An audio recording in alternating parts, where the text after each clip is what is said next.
Yo! Who's the deadliest, the wickedest and the sickest? Moves are the smoothest and the style is the slickest. Who scores the half-court buzzer beater swishes? Must be you, cause no, it's not me. Cause trust me, I'm the bench, the bench, the bench, the bench. What? The bench, the bench, the bench, the bench. Who? The bench, the bench, the bench warmer. I'm always last to be picked and in some cases never picked at all. How are you guys feeling about the new theme tune there? I can't lie, I'm a little bit relieved because I changed it up a little bit and I wanted to get it right. Guys, thank you so much for joining us. It's 8 p.m, it's Sunday night, it's Sammy the Benchwarmer, and we're so glad that you're joining us here from this secret location here in London. If you're joining us on Instagram, welcome. I'm so glad that you're here with us live. Do drop a shout out, say hi to us. If you're joining us on YouTube, why not join us live every Sunday night, 8 p.m. London time. It's great to see you guys. We've got Monica Wright, aka Monica Buckets, in the house. What's going on, Monica Wright? Hey. You doing good? I'm great. How's your weekend been? It's been good. All right. Shooting any 3-pointers? Loads. Okay, nice. All right, great. Well, on with the show. All right, guys. You know how we do it. First segment of the show. It is episode 2. You know, I hope you guys enjoyed last week's premiere episode. Now we're on episode 2, and in this first segment, we go back to the future. I just realised Shaq has lost his basketball. Good grief, maybe it was a shot attempt. There we go. It's Back to the Future, where we look at the NBA today and the NBA back in the day. What's the NBA like today compared with the NBA back in the day?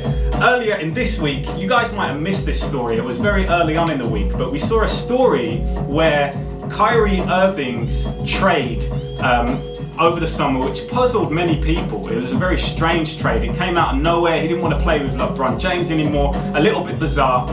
We didn't really know why, other than maybe he just wanted to be the king of his own team and be the star player. Maybe that was it. But we heard earlier this week that it could have been because Kyrie's dad had some beef with LeBron James. All right, so I read that in an article online. Slam covered it a little bit. Was that the case? But it's not the first time in the NBA where personal issues have meant that potentially great teams have been split up. Obviously, the Cavs are already great. They won championship, but there's been other times where it's left us thinking, what if? A couple of guys I want to talk about are Jimmy Jackson and Jason Kidd. You guys know where I'm going there with this. You know exactly where I'm going. There was that supposed beef between these two because of a singer, Toni Braxton, R&B singer in the 90s, who supposedly went out with one of them, then let the other one down, went on a date with the other. I don't know which order it went in, but it left this beef between them. They had a great team at the time. They also had Jamal Mashburn. We'll never know what will happen or what could have happened with the Dallas Mavericks at that time. Another team that springs to mind is the Lakers. Obviously, they won 3 in a row, and then Shaq and Kobe disagreement. Shaq moved on. Could they have ruled the 2000s era if they never split up because of their personal issues? I've written a blog about this. Check it out. Have a look on my website, warmingthebench.com, and I've written a blog all about this. So drop your comments on YouTube as well, and let me know your thoughts on that. Are there any other examples that I've missed out who you think could have had great careers or been great teams but missed out because of personal issues? Check that out. All right, let's keep this moving. We're going to be looking now at the next part of the show, which is my slam. Chuck it over. Thank you very much, Monica Wright. As you know, each week we look at legendary covers, stories and predictions from the world's greatest basketball magazine. #MySlam is the name of this segment, and it's a very special one that I'm showing you this week. Some of you might be following me on Instagram @WarmingTheBench, and you'll notice that yesterday I posted a picture of me with a guy called Tony Giavino, who happens to be one of the original editors of Slam. It was fantastic meeting with him. He signed this issue for me, and this issue is particularly special to me because when I was privileged enough to go to the Slam headquarters a couple of years ago in New York, I met with Ben Osborne, who was the editor at that time. I met with Dennis Page, the founder of Slam, and they gifted me with this copy. So this came straight from the Slam archives. It was great to speak with Tony yesterday. You can check out the interview I had with him on my website, warmingthebench.com, and in the Sideline blog, so please do check that out. But the reason I wanted to show this issue today is for a really interesting reason. I learned when I met with Ben that time that this picture, the face on Gary Payton, which is obviously a little bit shocking. I read in one of the issues that someone said, why have you made him look like a dog? He does look a little bit weird. But apparently his facial expression wasn't the face that he had when he was doing this pose. Okay, so apparently they took his face from a different picture and photoshopped it onto this cover. And I just thought that was such a cool story, an amazing little insight into some of Slam's kind of ups and downs. They weren't happy with this cover at all. They weren't happy with how it came out. They weren't happy with the Photoshop job and all of that stuff. So it was great, and it was amazing meeting Tony. Great getting him to sign it. And so guys, make sure when you post pictures of your Slam magazines, you hashtag MySlam. So that is MySlam. Thank you so much for checking it out. We're on the move. What they're saying on the social media there? Okay. Have we got any Instagram guys there, Monica, right? We certainly have. Big up Workplace Dynamics, Slider Cuts, Dozer 321, Thunderbolt. We've got Slider Cut saying, tell Monica to show her face. It's not going to happen. It's never going to happen. Never going to happen. Although she might one day give away a signed photo.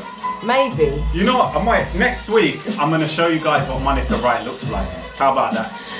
Workplace Dynamics says, pull up for your amazing entry into. Thanks, Workplace Dynamics. I appreciate the love. Slider Cut says, let him write a verse for you. All right, Not sure about that. Well, Not sure. Doubt it. I've heard he's terrible at spitting. Anyway, we're keeping it moving. This part of the show is called I Love This Stuff. And we'll be looking at the wickedest NBA memorabilia. That could be anything from clothing to toys. We looked at Shaq last week, could be videos. But this week, I want to look at a special thing that I have right here. Smooth! That was so smooth. It's a handmade mini NBA Jam machine. Alright, when I saw this first, I saw it online, I think I saw it on eBay. I got in touch with the guy who makes these. My eyes nearly popped out of my head. I couldn't believe it. Some of you will know that I did a pop-up earlier this year, and I actually had a real full-size NBA Jam machine, which is the ultimate of all I love this stuff type of stuff, because it was just unbelievable. It was a tournament edition version. Unfortunately, I had to sell it, bills to pay, space it was taking up. In London there isn't much of that. Mother-in-law, it was in her garage. She was doing her nut. So, I had to take it out of there. But in the meantime, I've got this miniature one, and it's just beautiful. You can have this. If you're interested in one of these, drop me a DM. Doing them for £10. Only thing is, the shipping is a little bit expensive if you're in a different country. But if you're in the UK, £10 and a couple of quid for shipping. But if you're in the US, give me a shout as well. Perhaps we could do you a deal. But I certainly do love this stuff. This fantastic NBA Jam machine. It's beautiful. It's a thing of beauty, and we're going to put it on our set over here, right at the back there. So that's I love this stuff. What do you guys like? Have you got any NBA memorabilia that you particularly like? Drop it in the comments. Drop me a comment on Instagram. Drop me a message. I'd love to hear what you've got. Okie dokie. Oh, that sounded like a past wind. Creaky chair. Don't worry, guys. This is my favourite part of the show. I watched this back last week and I was amped. This is where we look at the Benchwarmer of the week. Alright? We search the packs for the worst stats. We search through packs of cards and look for who the worst player is.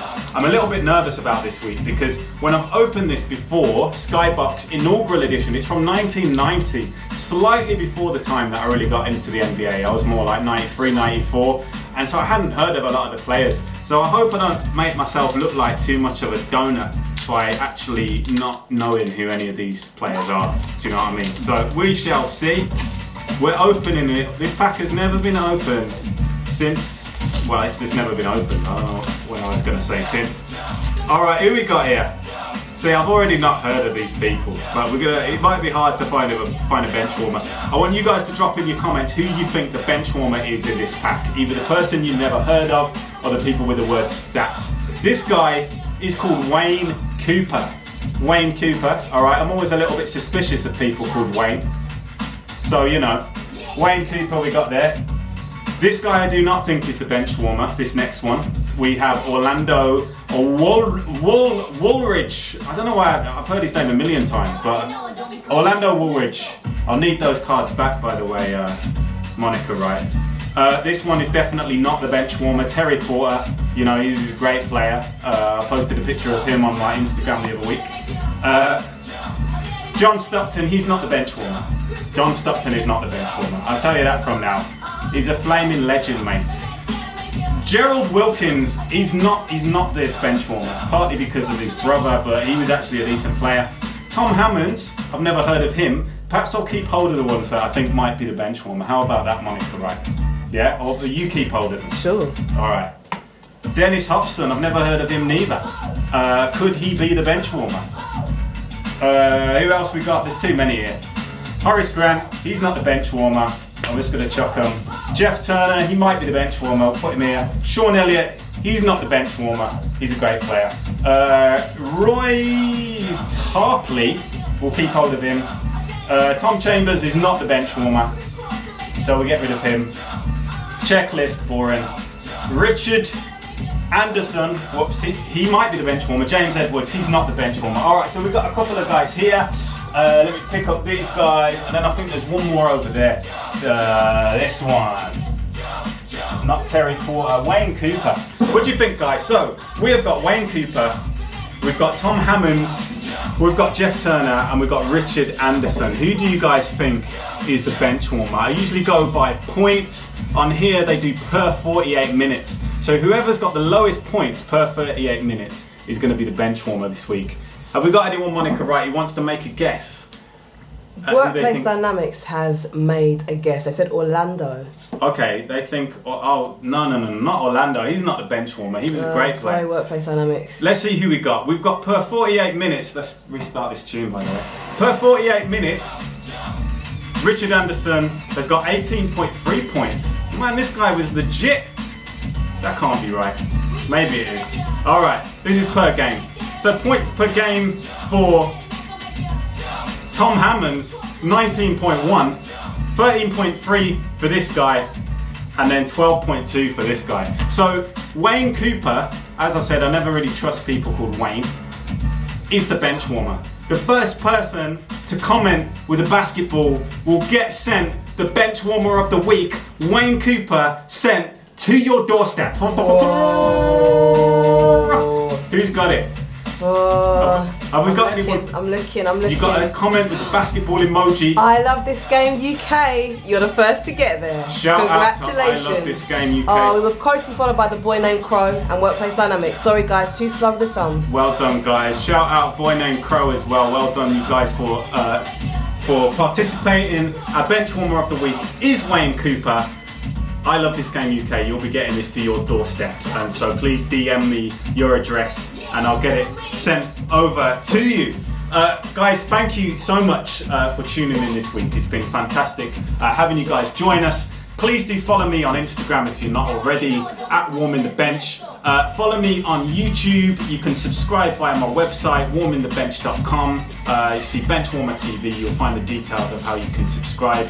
We're posting up new videos every week. You can rewatch each episode in high quality, 720 or 1080. I think it's 720. But join us each week. Thank you, Monica Wright, as always, with the assist. No problem. You've been fantastic.